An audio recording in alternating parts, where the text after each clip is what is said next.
여러분들이 신앙생활을 하고 이렇게 매일 말씀과 기도를 하면서 가끔 이런 생각을 하실 때가 있을 겁니다. 내가 지금 과연 신앙생활을 제대로 하고 있는 건가? 내가 말씀과 기도를 잘 하고 있는 건가? 이렇게 좀 확인받고 싶을 때가 있습니다. 예배도 드리고 기도도 하고 말씀도 이렇게 보고 있지만 과연 이 모습을 하나님이 기뻐하시는지, 그리고 내가 이렇게 하면서 하나님이 만족하는지 하면서 가끔 이런 좀 의심이라고 하는 건 좀 너무 많이 나간 것 같지만 그런 고민들을 좀 할 때가 있다라는 것이죠. 그래서 예배도 주일 예배뿐 아니라 모든 공예배에 다 참석하고 기도에도 다 참석하고 성경도 매일 읽어야 되고 기도도 빠지지 않고 해야 되는데, 그렇지 못하면 그때부터 이제 마음이 무거운 겁니다. 뭔가 죄를 지은 것 같고 하나님 앞에 나가기가 뭔가 부끄러워지고 그날만큼은 좀 이렇게 자신이 없는 그런 모습이, 이런 모습일 수도 있다라는 것이죠. 또한 이 모든 것들을 하시는 분들도 있습니다. 열심히 막 교회 생활 하시는 분들도 그것뿐만 아니라 뭔가를 좀 더 해야 하나님 앞에 기쁨이 되고 또 뭔가를 좀 더 해야 하나님 앞에 좀 이렇게 내세울 것 같다라는 그런 생각이 들 때가 있다라는 것이죠. 오늘 본문에 나오는 부자 청년도 이런 모습이었습니다. 어렸을 때부터 배운 율법과 말씀대로 계명을 잘 지키고 살고 있었지만 오늘 예수님을 찾아오는 모습을 보면 영생, 즉 구원의 확신이 없었다는 것이죠. 그래서 영생을 위해서 뭔가를 더 해야 되겠다라는 생각 가운데 예수님을 찾아온 것이고, 그리고 그걸 통하여 나는 어떻게 해야 이제 예수님을 통하여 영생 얻는 법을 알고 이제 구원에 대한 확신을 갖겠거니라는 마음을 가지고 지금 찾아왔습니다. 그래서 16절에 어떤 사람이 주께 와서 이르되 선생님이여 내가 무슨 선한 일을 하여야 영생을 얻으리이까 라며 나옵니다. 이것은 마태, 마가, 누가복음에 이렇게 같이 기록된 사건이라 조금씩 명칭이 다릅니다.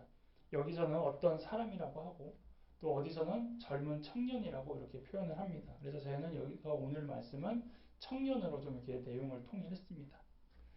그래서 예수님이라고 부르지 않고 선생님이여 라고 이렇게 다가옵니다.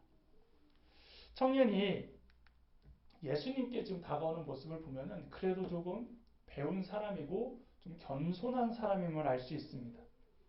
그동안 좀 배웠다는 사람들은 어떤 사람입니까? 바리새인들, 서기관들, 율법사들.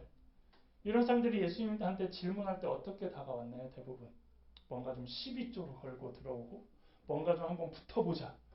하나님의 말씀에 대해 한번 이렇게 논의해보자라는 좀 전투적인 모습으로 나왔다라고 하면은 지금 이 청년은 좀 겸손한 모습으로 정말 영생에 대하여 알고 싶고 정말 이렇게 사는 게 맞는지 확인해보고 싶은 마음으로 지금 나아가고 있다는 것입니다. 또한 여기서 또 볼 수 있는 것은 처음 질문부터가 구원관에 대하여 잘못 알고 있다는 걸 알 수 있다는 것이죠. 여러분 일반적으로 영생에 대한 질문을 한다고 하면 어떻게 질문이 들어가야 될까요? 대부분 우리가 알고 있는 영생의 질문, 구원의 질문은 믿음으로 들어가야 된다는 것이죠. 그런데 이 청년은 어떻게 들어갑니까? 선한 일을 해야 합니까? 라는 것으로 들어간다는 겁니다. 그래서 알 수 있는 건 뭐냐면 이렇게 알고 배우고 자랐구나라는 걸 알 수 있다는 겁니다. 이 청년은 배운 대로 어려서부터 계명을 잘 지키고 살아왔지만 그것으로는 부족하다라는 것을 이것을 통해 알 수 있다라는 것이죠. 그래서 영생을 얻기 위하여 계명 외에 또 다른 선한 것을 해야 되냐라는 것을 지금 물은 것이고, 또한 예수님을 부를 때 어떻게 부릅니까? 예수님이라는 호칭으로 부르는 게 아니라 선생님, 또 다른 복음서에는 선한 선생님. 그러니까 남들이 봤을 때 착한 일을 많이 하고 어떤 업적도 있고 선한 일을 많이 하는 그런 시각으로 보다 보니까 이 청년도 지금 그런 선한 선생님이여 라고 해서 어떤 선한 걸 더해야 되는 식으로 접근하고 있다는 것을 보고 있다는 겁니다. 그래서 예수님을 구원자가 아닌 어떤 선행을 통하여 구원에 이르게 하는 가르치는 선생으로 지금 청년은 이 예수님께 찾아온 것입니다. 그러자 이제 예수님께서 답하십니다. 17절입니다. 예수께서 이르시되 어찌 선한 일을 내게 묻느냐? 선한 이는 오직 한 분이시니라. 내가 생명에 들어가려면 계명을 지키라. 그러니까 너가 날 찾아오는 거는 되게 잘했는데 너가 조금 좀 잘못 알고 있다. 그래서 선한 분이 누구신지에 대하여 다시 알려주고 있다라는 것이죠. 그래서 사람들 중에는 선한 사람이 없다. 그리고 나도 그런 선한 사람이 아니고 선한 이는 오직 한 분 하나님이다라는 것을 직접적으로 말씀해 주신다라는 것이죠. 여러분들도 주위에 나름 이렇게 선한 사람, 착한 사람 이렇게 표현하는 사람이 있을 것입니다. 어떤 사람들을 그렇게 표현하나요? 정말로 선한 일을 많이 하고 남들을 많이 돕고 정말 사랑하는 사람을 선하다라고 표현을 하는데 우리가 흔히 사용하는 이 선하다는 것은 상대적이라는 겁니다. 즉 나보다 선한 그리고 사람들 중에서 선하다라는 거죠. 그래서 부자 청년도 이런 생각을 갖고 왔는데 예수님은 어떻게 말씀하시냐면 이 세상에 선한 분은 오직 하나님밖에 없다라는 것입니다. 그래서 그 시각을 완전히 바꿔준다라는 것이고 이런 하나님의 절대적인 선에 인간의 선함을 비교할 수 없다라는 것을 말하고 있습니다. 이것은 또 한편 인간의 선행으로는 영생, 완전한 것을 얻을 수 없다라는 것을 말하고 있다는 것입니다. 아이러니한 것은 뭐냐면 세상은 악합니다. 죄로 가득한 세상이지만 그럼에도 사람들은 서로가 선한 것을 추구합니다. 그 누구도 악하게 살려고 하진 않습니다. 그렇죠? 그러면 뭔가 좀 이상이 있거나 잘못됐다고 이제 상담을 받는다는 거죠. 그래서 아무리 악한 사람도 선하게 사는 것을 추구한다는 겁니다. 그래서 어려서부터 가르치는 게 그거죠. 하지 마라, 하지 마라. 그래서 나쁜 짓 이런 건 하지 말라 그러고 또 하라는 것은 도와줘라, 사랑해라, 베풀어라 이런 거는 누구나 다 해준다라는 겁니다. 그래서 그런 선행을 통하여 상을 받거나 칭찬을 받는 것도 있지만 대부분 또 어떤 부분까지 갑니까? 착하게 살다 죽으면 이후에 뭐 또 다른 좋은 곳에 간다. 우리가 말하는 건 천국이고, 예. 그리고 뭐 믿지 않는 사람들은 뭐 극락이라든지 이렇게 표현하면서 착하게 살도록 이렇게 이야기를 한다라는 것이죠. 그리고 세상에서 말하는 천국이 이제 이런 개념인 것입니다. 그래서 같은 천국이라는 단어를 쓰지만 세상에서 말하는 천국은 착한 일을 해야 가는 곳 이렇게 표현을 한다는 것이죠. 그래서 모든 사람들에게 물어보면 그렇죠. 천국 갈래? 지옥 갈래? 그러면 어떻습니까? 다 천국 간다고 그래요. 누구도 지옥에 가고 싶어 하지 않는다라는 겁니다. 그래서 그 천국 가는 법 중 하나가 이제 착하게 살고 좋은 일 많이 하고 사는 것으로 이해한다라는 겁니다. 근데 이제 우리는 그렇게 이해하지 않고 있기 때문에 예수님을 믿어야 돼. 하나님을 믿어야 된다라고 접근할 때에 믿지 않는 사람들, 특히 제가 주일학교를 하면서 아이들에게 많이 받았던 질문 중 하나가 이겁니다. 전도사님 또는 목사님, 이순신 장군도 지옥에 갔나요? 네. 세종대왕도 지옥에 갔나요? 왜 그런 질문을 할까요? 그 아이들의 눈높이에서는 이해가 안 가는 거예요. 왜요? 이순신 장군, 세종대왕은 착한 일을 많이 했거든요. 위인이잖아요. 업적도 세우고 나라도 구했어요. 그러니까 자기들 시각에서 믿지 않는 사람 시각에서 지옥 가기엔 아까운 거예요. 어떻게 그런 일을 하고도 지옥에 갈까? 왜냐하면 우리의 기준에서는 그들은 예수님을 믿지 않고 하나님을 알지 못했거든요. 그럼 뭐라고 해야 될까요? 천국과 지옥에 대해서는 감히 내가 갔다 안 갔다 결정할 수 없지만 하나님은 아실 거다. 그리고 전제는 그 사람들이 하나님과 예수님을 모르면 지옥에 갈 수밖에 없지 않았을까 이렇게 답을 할 수밖에 없었다는 거죠. 그래서 사람들이 이렇게 질문하는 의도가 무엇일까요? 두 가지가 있는데요. 하나는 선한 행동을 많이 했는데 어떻게 지옥에 갈 수 있느냐. 이것이 이제 세상 사람들이 갖고 있는 기본적인 생각이고 또 하나는 그럼 이제 알려주죠. 예수님 믿으세요. 하나님 믿으시면 돼요. 이렇게 얘기하면 회개하고 예수님 믿으면 천국에 갈 수 있다는 그 사실을 그들은 인정하고 싶지 않기 때문에 끝까지 그 사람들 그 생각대로 살아간다는 것입니다. 지금도 알게 모르게 남을 돕고 또한 이렇게 사랑하는 손길과 마음들이 너무나도 많이 있습니다. 그래서 그 행동들을 존중하고 인정합니다. 그리고 하나님도 항상 말씀하신 것이 무엇입니까? 도와라, 봉사하고 헌신하고 섬기라는 것입니다. 그렇지만 그들의 그런 몇몇 행동과 업적으로는 우리 인간들에게 상대적으로 선하다고 말할 수는 있지만 오늘 말씀에 나오는 하나님의 절대적인 성과는 분명히 차이점이 있다라는 것을 말하고 그것을 가지고 선하다라고 그래서 말하는 것은 틀리다라는 것을 말씀하고 있습니다. 그래서 예수님께서 지금 알려주시는 것은 선한 분은 그리고 선한 것은 오직 하나님뿐이라고 다시 한번 알려주는 것이고 그 부자 청년에게도 일반적인 너가 지금 갖고 있는 그 선한 것은 좀 다른 개념이다라는 것을 말하고 있습니다. 그러면서 영생에 들어가는 법은 또 다른 방면으로 해서 생명에 들어가려면 계명들을 지키라고 이제 말씀하신다라는 것이죠. 그리고 그 계명들을 말씀해 주십니다.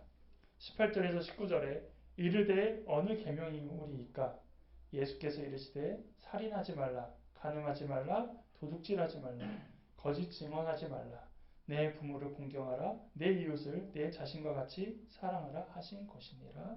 아멘. 여러분 다 아는 계명이죠. 많이 들어본 계명입니다. 누구나 다 아는 계명입니다. 그래서 이 계명을 말씀하셨을 때에 이 청년은 속으로 나이스를 외쳤을 거예요. 지금 어떤 전제에서 말하고 계십니까? 계명을 잘 지켜야 되는데 그 계명은 이거야 라고 하면서 지금 계명을 읊어주셨어요. 근데 들어보니까 10계명인 거예요. 근데 청년은 어떤 사람이라고 했습니까? 계명을 잘 지킨 사람이라는 거죠. 그러니까 어때요? 난 잘 지키고 있었어. 난 이거에 전혀 부끄럽지 않아.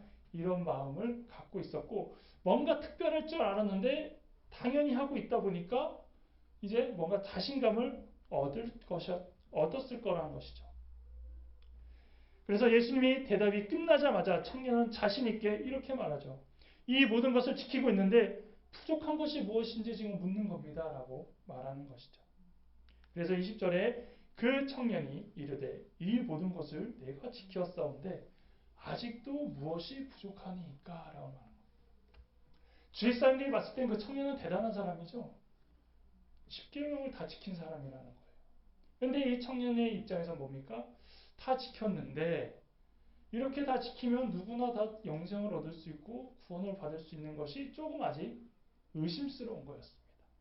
그래서 아직도 무엇이 부족하냐? 아니 그게 아니라 조금 더 부족한 게 뭐가 있을 것 같은데 그걸 좀 알려달라라고 하는 겁니다. 자, 여러분들도 예수님께서 말씀하신 이 계명들을 잘 지키고 계시잖아요. 그렇죠? 여러분 살인하셨나요? 도둑질 하셨나요? 소시적이 하셨던 거 말고요. 지금 네, 없잖아요. 그런데 처음에 제가 얘기했을 때 뭘 얘기했냐면 그럼에도 뭔가 하나님 앞에 나서기에는 부끄럽고 자신감 없고 그럴 때가 있다는 겁니다.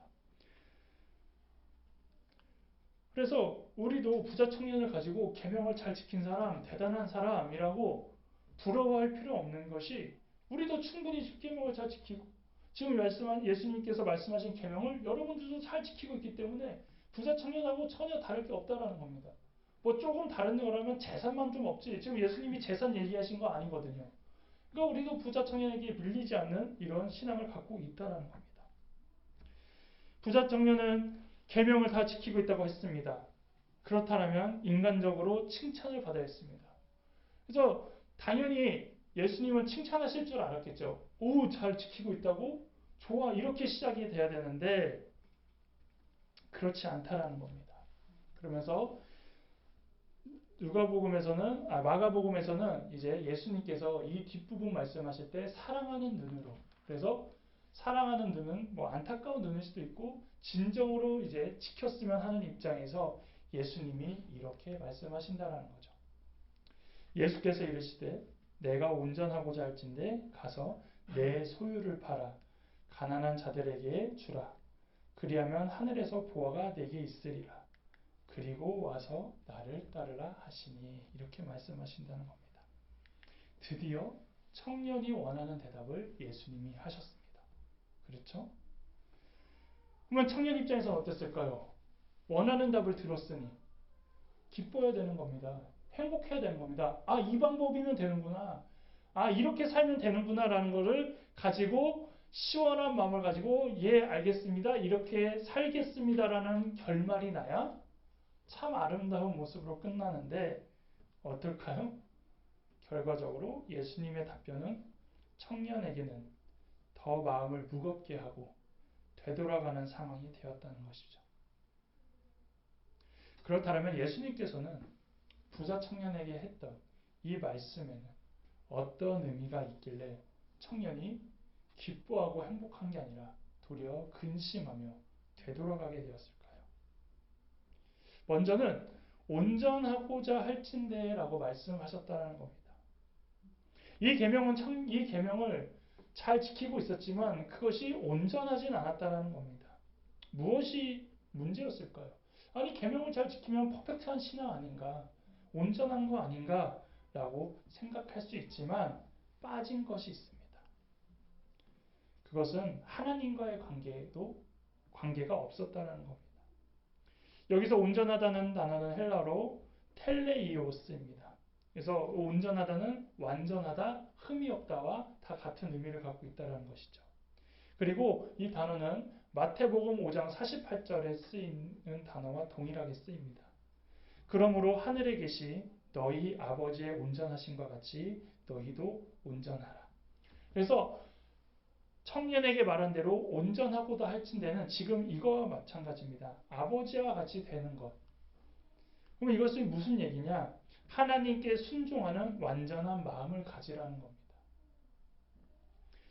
그렇다면 청년이 온전해지기 위하여 필요한 것은 무엇이었을까요? 바로 하나님이었다는 겁니다.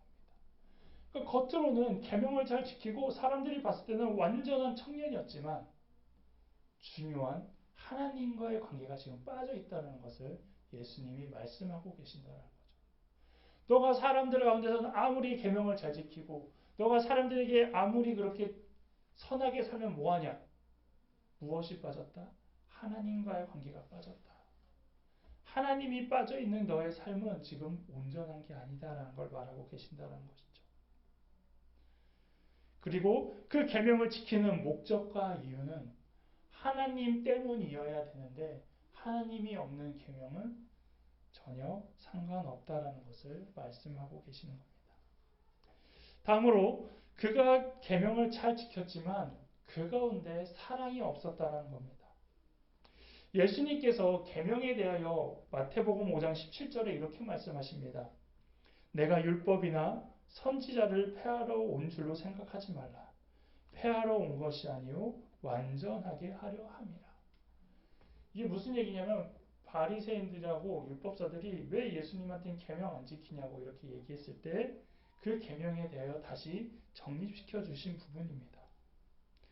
그래서 안식일에 병든 사람을 고치자 왜 계명을 어기냐고 왜 계명을 폐하냐며 사람들에게 그런 말을 듣자 예수님께서는 나는 계명을 폐하거나 어기는 게 아니라 완전하게 하는 게 무엇인지 보여주겠다라고 말씀하고 계신 것입니다. 그래서 그동안 사람들이 지켰던 계명은 무엇입니까? 겉으로만 드러나는 거예요. 여러분들이 겉으로만 드러났으니까 앞에 말한 대로 살인하지 않았고 간음하지 않았고 도둑질하지 않은 거에 대해서 자신 있게 얘기할 수 있었습니다. 근데 여기서는 어떻습니까? 이제 내면적인 부분이 들어가면서 이때부터 마음속으로 지은 죄까지도 이제 계명에 들어가는 것처럼 되면서 완전하게 된다는 거죠.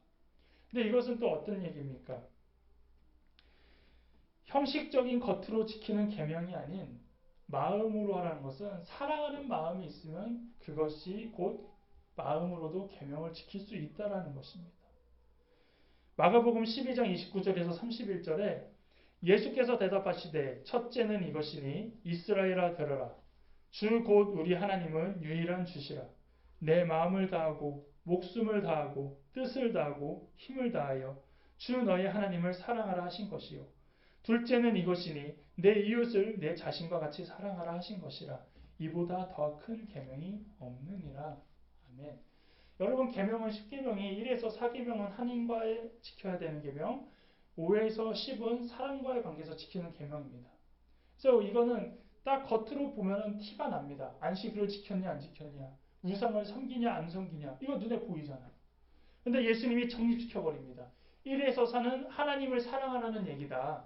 하나님을 사랑하면 안식일을 안 지킬 수가 없고 우상을 섬길 수도 없고 다른 것을 하나님이라고 부를 수도 없고 하나님의 이름을 망령되이 부를 수 없지 않느냐 하면서 하나님의 사랑에 대한 것으로, 그리고 5에서 10은 사람을 사랑하는 것으로.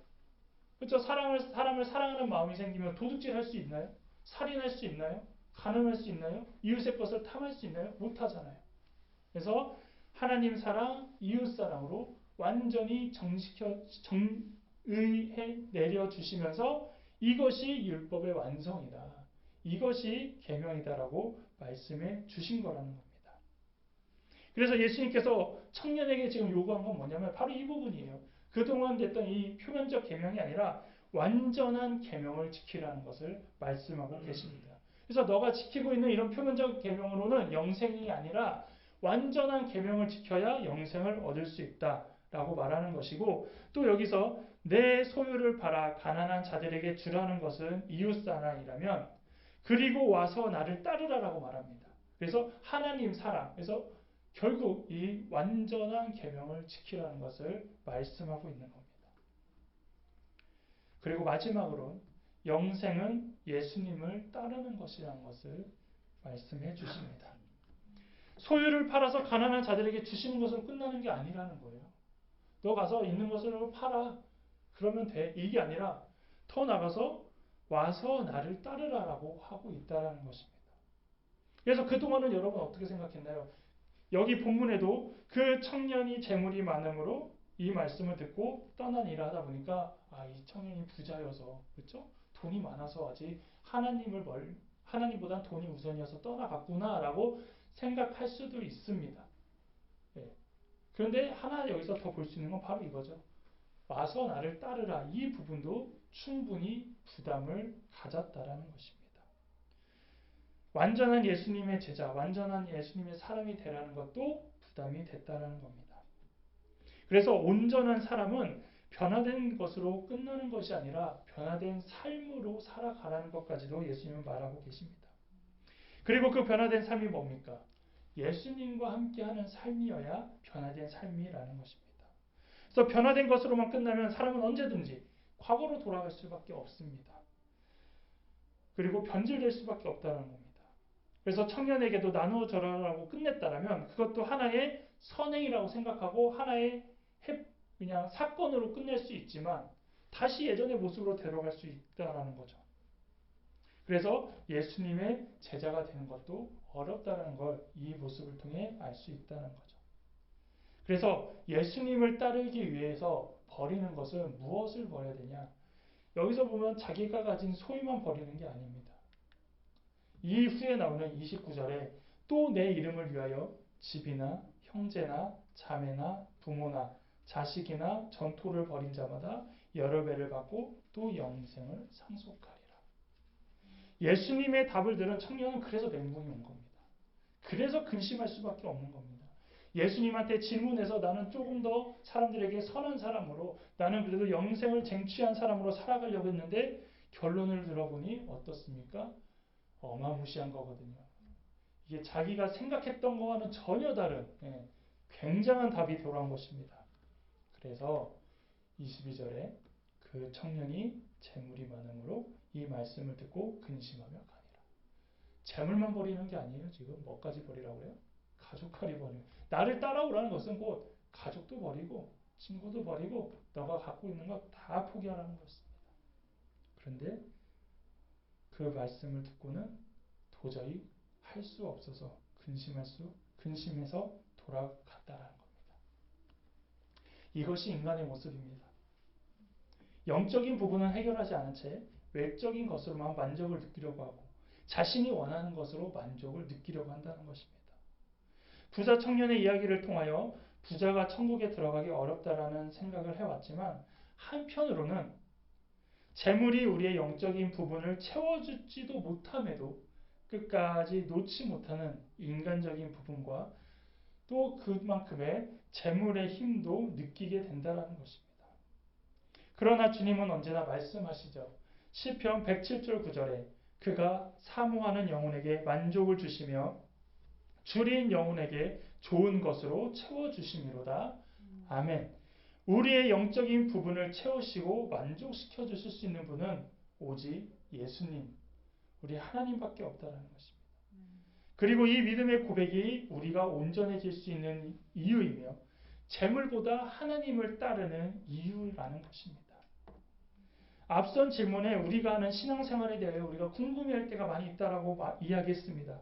그리고 확인을 받고 싶어 한다고도 이야기했습니다. 저도 그랬어요. 언제까지 기도해야 되나? 언제까지 말씀을 봐야 되나? 성경 몇 독 해야 되나? 이거는 안 하기 때문에 하라고 이제 그렇게 얘기하는 것이지만 우리는 이미 그 답을 알고 있다라는 것이죠. 그리고 부자 청년이 이제 놓친 게 바로 이 부분입니다. 그래서 예수님께서 지금 가지고 있는 것으로 하나님 사랑, 이웃 사랑을 하는 겁니다.